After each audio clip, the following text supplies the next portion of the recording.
Qu'est-ce que l'échelle logico-arithmétique? Bon, ici c'est un escabeau. Eh bien, cette échelle repose sur un socle solide de 5 notions spontanées, déjà vues lors d'une vidéo précédente.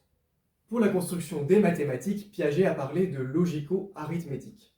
Vygotsky, pédagogue et psychologue russe, mort en 1934, parlait lui de zone proximale de développement. Cette appellation est une traduction littérale du russe. Dans son texte, il décrivait plutôt une échelle. Mais zone proximale de développement est un terme moins accessible pour nommer ce concept abstrait. Nous, on parle plutôt d'échelle logico-arithmétique.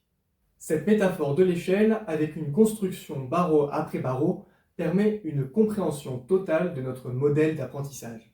Pour grimper à cette échelle, plusieurs mouvements sont nécessaires. Nous partons du socle des 5 notions spontanées. Je suis stable, les 2 pieds ancrés dans le sol.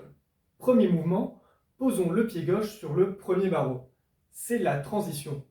Petit mouvement, petit saut, petite progression facile à effectuer. Deuxième mouvement, posons le pied droit sur le premier barreau. C'est aussi très facile. Ce premier barreau, ce sont les tableaux d'inventaire. J'ai les 2 pieds sur le même barreau. Je suis stable. C'est la généralisation qui va nous permettre d'aller plus loin. Je peux regarder mes 2 pieds ou les ressentir. C'est la proprioception.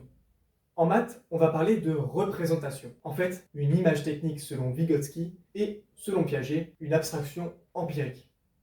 On est prêt pour continuer l'escalade. Le pied gauche accède alors au deuxième barreau, toujours par petite progression, facile à effectuer.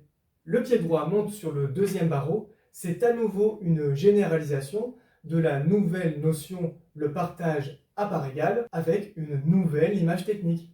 Puis le troisième barreau, etc. Pour la définition de la multiplication, nous nous servirons de la définition de l'addition qui est située avant.